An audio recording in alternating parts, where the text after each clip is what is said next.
Good afternoon, everyone, and welcome to Build. Our next guest is country star Lee Brice, who is on tour in support of his fourth record, the self-titled Lee Brice. Lee, hello. Thank you for being here. Hello. How are you? Good. So we have to preface that there is another video that goes with this song that we were just discussing before we came back, and it stars your wife. Yeah, actually, so this video that you just showed, was actually just a teaser video before the record ever came out. So you're still being teased. We did 7 videos in one day, and that was one of them. And so the real actual music video is like starring my wife in a bathtub, and so it's all sexy and awesome. I'm like, where's my wife? That's my favorite part about the video. He did think that that was going to help him watch that in a room full of people, but Yeah. it didn't work out that way. Well, you know. Let's talk about putting your wife in the video, because obviously your career is so forward-facing and public-facing. Yeah. What was the convincing process? It wasn't a lot, actually. She is not like the out there, put the camera on me. She's like the opposite of that. But when I mentioned to her, because they'd mentioned, hey, so, let's do this kind of like high-end date night, but let's film y'all separately and make it look like, you're getting ready and she's getting, like, something's going on, not know what's going on until later in the video. And so they had her, so I said, baby, they want to do like you getting ready, maybe like a bathtub scene, da-da-da-da. And I said, they can get a double in, or they can, do whatever. I said, but what do you think? And she's like, that sounds like so much fun. So she's never done that before, So to her, I mean, she's so beautiful and so stunning. Now, she's obviously like, probably like most girls, like so hard on herself. I'm like, baby, that's like my favorite shot. Are you kidding me? You look stunning.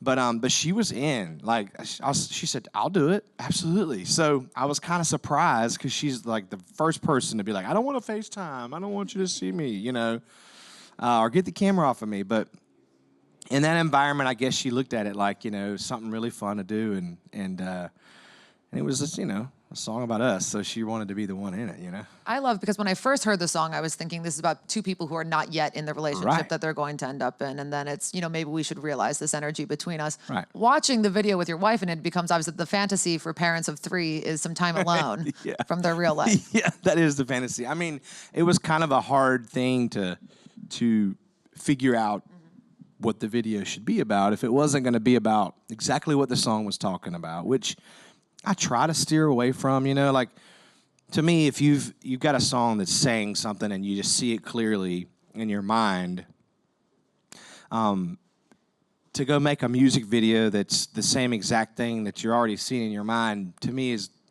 you're wasting an opportunity to maybe give the song another visual, another, place that people can come to see. So we just kind of realized and figured out something else that we could do with it, and to give it a whole nother meaning, and give it our own meaning, even though the song Rumor is about 2 people technically that, are just going to get started. I was like, well, how can we make it about me and you, my real life, so that's where it came from. I think artists are generally split on this. It does seem like you seem to appreciate what you can do with a video, like to really lean into finding a concept. Are you always in those meetings discussing different ways to present it and what you want to do? Yeah, I mean, I pretty heavily, kind of usually bring the idea to the table. My director, producer, video guy, Ryan Smith, I was living in a neighborhood and I was hanging out in my garage one night, and my neighbor, literally, my next door neighbor's like, "Sup, dude?" I'm like, "Hey, man, what's up? Want to come over and have a beer?" So comes over and have a beer. We're just sitting there talking in the garage, like I'd hang out in my garage at night, And we got to talking about what he did and what I did, and neither one of us knew each other. And then he's like, "Oh yeah, I know you." And once I told him I was saying, and he's like, "Yeah," he's like, "I've done a few videos for Jason Aldean and a couple other folks, and this is my next door neighbor."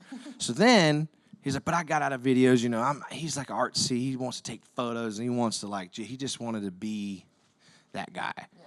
But once we got to talking, and I'd play him some music, he's like, "Dude, we could totally make." So we would just make videos up together, me and him, like just riffing. Apparently 7 in one day. Riffing, yeah. We'd just be riffing together, And so that's kind of how all the videos that I've done ever since I've met him, starting with I Don't Dance, and drinking class and all that stuff. That's how they all start. So basically, I go to the label and say, "Hey, so this is the idea for the video. This is what we're gonna do." So Help me out. let me know what else y'all need to know, but this is what we're gonna do, and this is where we're gonna do I it. love that. This obviously came out via Lee Brice, which came out, I mean, you're almost at the 1 year anniversary of your most recent record. Yeah. Did you know all along that you wanted Rumor to have a chance as a single? Oh yeah, absolutely. Really, when I wrote it, the day I kind of even started it, I was like, oh man, there's something, simple and classic, about even an idea as big as rumor. Rumors get around quick. Everybody knows that. Small towns, it's just a natural, big idea and a very simple word. And then it also had this kind of old school groove that I really wanted this record to feel like a band and be a band playing music and a guy singing, right, and not a bunch of other crap going on. It's not real, that you can't reproduce on stage unless you have it playing already in a track somewhere.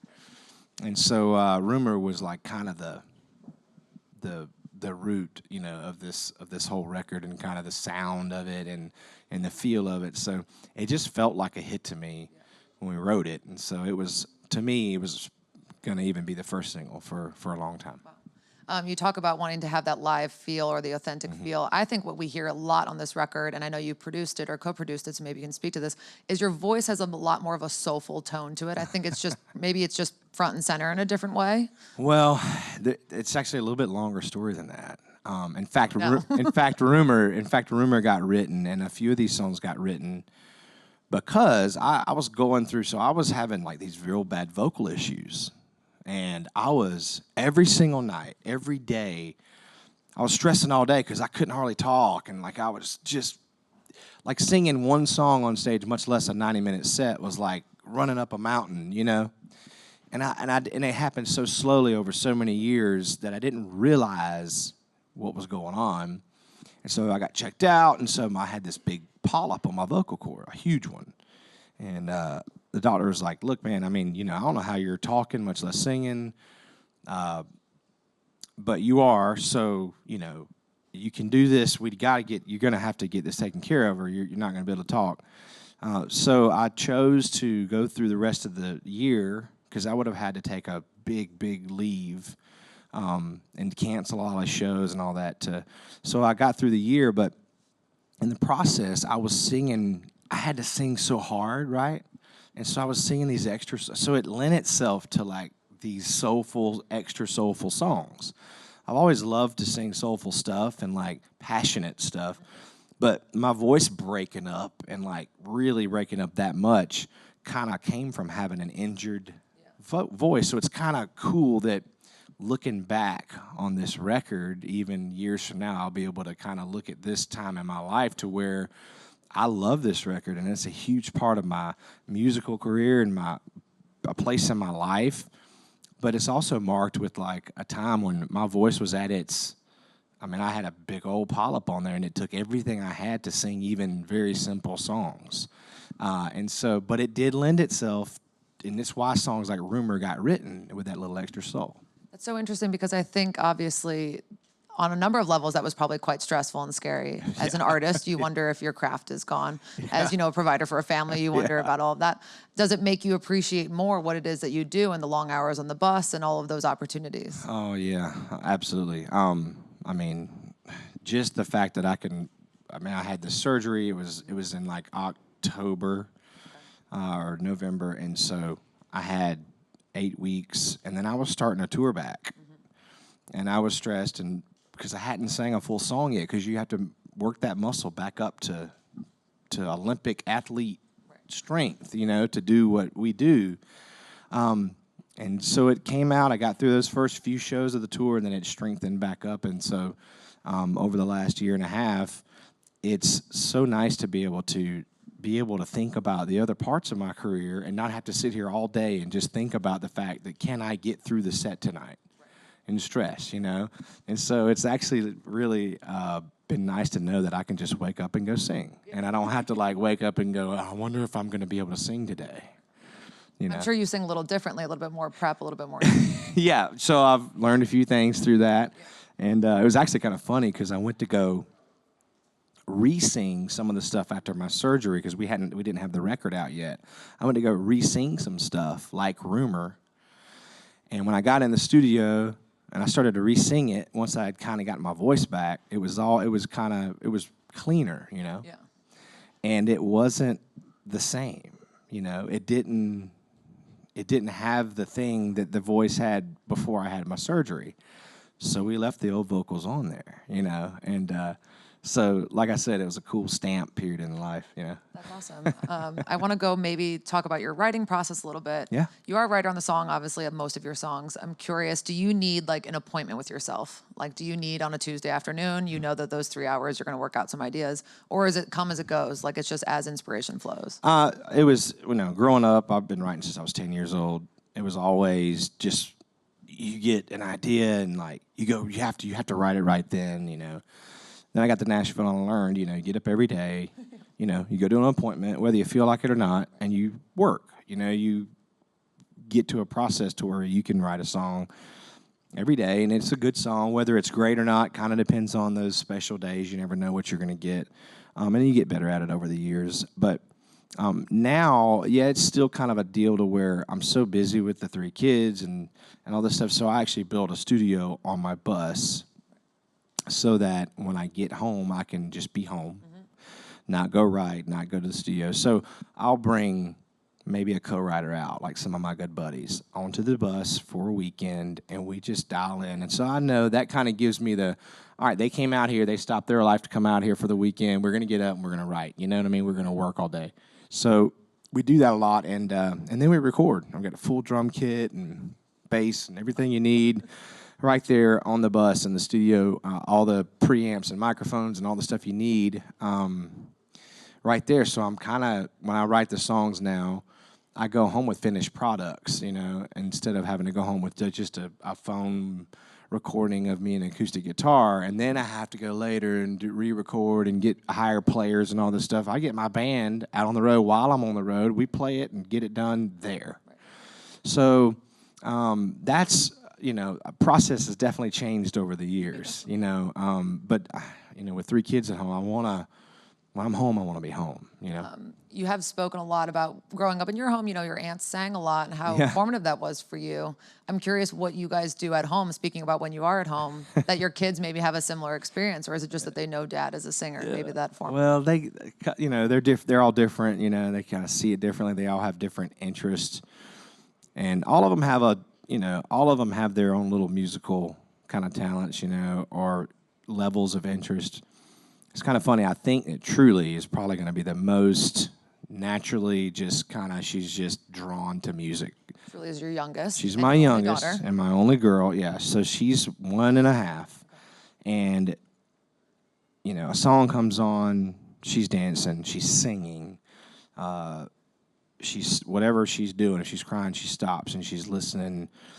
We're playing piano and I'm playing guitar. She's just enthralled with it, and it reminds me a lot of like when I was younger than I can remember.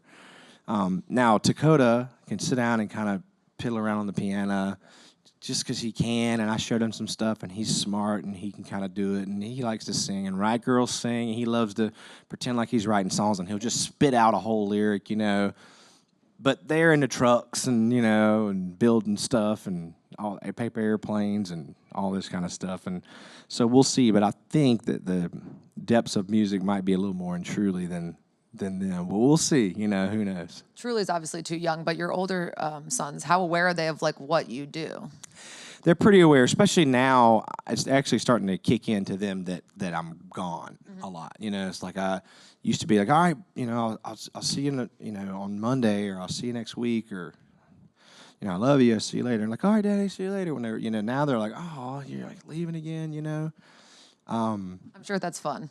You know, they're like, oh, well, you're going to work, you know, so you're going to play a show. But it's hard for them to understand play and work, because play for me is playing music, but they think of play like as in playtime. I'm like, no, when I say I'm going to play, like I'm going to work. So they're still trying to get a grip on that. But they've been to shows, obviously. We try to keep them at home and grounded as much as we can. They only come out a couple times a year to keep that really special for them. They still get excited when the bus, maybe a couple times a year, comes to the house and they're like, the big bus is here, and they come out and we make it like a little vacation, you know. And then they're on side stage and they've come out and hugged my neck on the stage a couple times, and it's always really special to have them out. So they definitely, you know, are aware of it. I don't think they care very much. Probably not. You know, they're like, okay, whatever. Can we go over here and, like, you know, cut down this tree? So, but that's you know, that's a good thing. You know, I want them to love what they love and raise them just how, you know, I was raised, and just like nothing else is different. You know, I'm working to put food on the table and put a roof over their heads, and that's what we talk about really more than anything. It does sound like you're also working a lot on new songs. I'm Yeah. curious, should fans expect to hear anything new in the coming months? Obviously, we do have a single that we're still working with, Yeah. but in terms of a new album, Yeah, you know, actually, I've kind of made a decision and kind of had an idea and said, you know what, you know, we're living in a different world now. People want to hear more music, you know, and more than just a single or two a year. I have been writing songs since I was 10 years old. I was writing, you know, 100, 200 songs a year, every year for 10 years in Nashville. And all these songs are just sitting around, you know. And so I decided that's not cool. So every night, we just started this thing last week. So we've done like 4 or 5 of them. But doing a thing called the last round. Right. So basically, I get off stage every single night after one of my shows, and I have a full studio on the bus, so I'm able to like get decent sounds. And some nights it might just be the phone, you know, like we go Facebook Live, and we'll talk about the show a little bit. But I'm going to do a new song every night after the show. It could be a new song that I just wrote, or a new song maybe to their ears, because it could be something I wrote 10 years ago that I still love, and it still needs to see the light of day, that I think people might like to hear. Or, you know, depending on if, you know, whatever the situation, maybe it's a cover, maybe it's an artist I love, or some new song from somebody else, but just kind of like another encore, you know, for everybody online. And then since we're doing it through the studio, I'll be able to have great recordings and have it out on YouTube and different spots and different places, and people will be able to go hear it, you know. And so I'm just really wanting to get more music out there, as in a lot more music out there. So other than that, which that's going to be a lot, and that'll be probably most of my next record, people will have heard a lot before it comes out. And I don't know I don't see how that can't be a good thing. You know, if they're familiar with songs and they want to hear maybe another bigger studio, better produced version of it, or an acoustic version of it, or, you know, people just want to hear more music and different stuff every day, and like that's the world we live in today. So that works well with me, because I got plenty of songs to go for years, every day if I needed to. So this record was obviously written before what happened in Las Vegas, where you did perform at Route 91. Yep. I would be remiss not to ask you if that changed you in any way, your relationship with your music, your fans, I mean, the world at large. Well, it made me appreciate even more, and I've always appreciated my fans and country music fans in general. I could talk about them all day long, just in their devotion to country music, because I was and am a country music fan myself, so I'm able to talk about it and know that what I'm saying is true for the most part with every country music fan. But then, so we played on Friday night at the festival, and then Sunday night obviously was the whole different story. Now, Friday night was amazing. Saturday night was, apparently I was on the road to the next town, and Saturday night was apparently amazing. And then Sunday night happened, and obviously the whole world got turned upside down, and it was, I actually had a show the next night on a Monday, and it was kind of, I was like, you know, what do we do? You know, like, do we play the show? What do we say? Like, you know, it's just a spot of uncertainty. But when I got there, I kind of just openly when I first got on the stage that night, kind of openly talked about it for a minute or two and was like, look, you know, I don't really know what to expect tonight, you know, after last night's events. I was kind of blown away, but the room was filled to the back, you know. And I said, you know, that kind of shows me that, you know, this kind of evil, this kind of atrocity, this kind of like terrorism, really, trying to scare somebody is not going to take away what country music fans love. And they're not going to let that do that to them. And that was really the consensus. Even talking to victims, soon after that, I revisited Vegas and met a lot of the victims and some people that were obviously all around it and in it and heard a lot of stories. And so, but all of their attitude was, it just made us love country music more, and we're devoted, and it's not going to change our love for it, and or us going to concerts and doing what we love, and so that just kind of blew me away even more about country music fans in general, you know. Obviously, in the months since, people have wanted country stars to speak about their beliefs or whether or not they support people's access to guns. And I'm curious, do you feel like you have a responsibility to say anything one way or the other? You know, I don't know if I have a responsibility to say anything one way or the other. You know, I've grown up hunting my whole life. I believe, it's gun safety and all this stuff that I've grown up with, and I show my kids, and we hunt and we do a lot of different things. I haven't gotten, dove into the politics of all that stuff very much. I think for sure there's a lot of people that can get their hands on, guns, and any kind of gun can hurt somebody, but anything can hurt somebody really in the end of the day.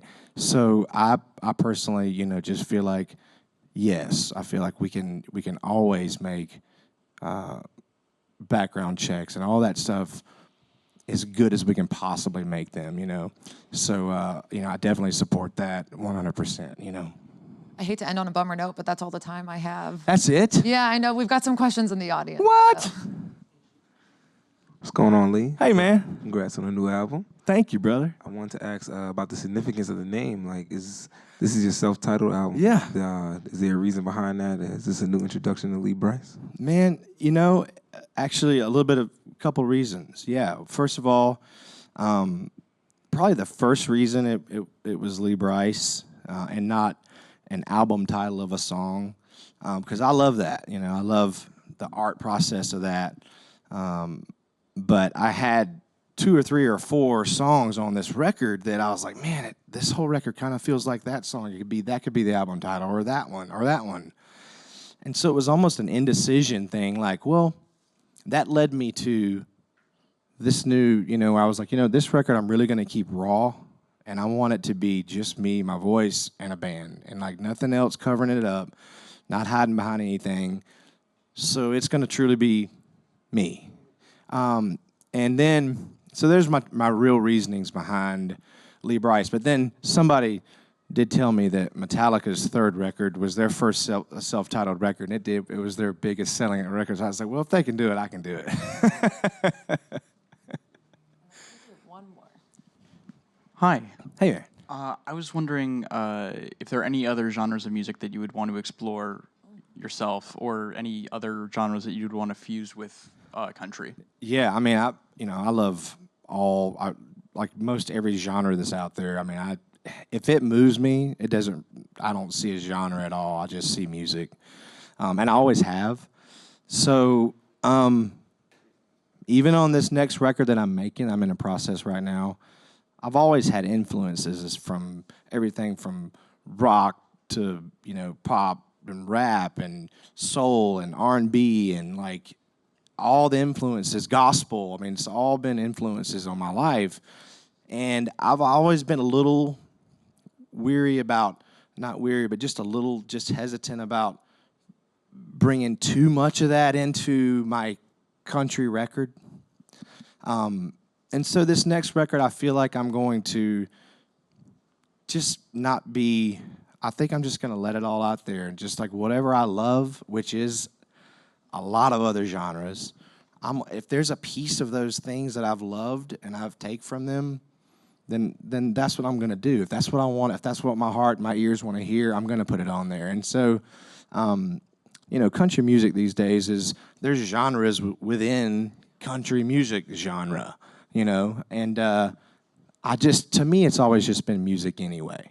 So I think I'm just gonna support that and just make a record that I want to make. And I mean, I know I'm a country dude from South Carolina, and I sing about country things, but I also sing about things that are, you know, just regular, just people, and they could be listening to any kind of music, you know. So crossover, whatever you want to call it, I'm definitely, this next record might push boundaries, you know. And but for sure, I mean, always has been an influence on me, all other genres, and they're definitely, I think they're going to show a lot more on this next record. I love that. That's exciting.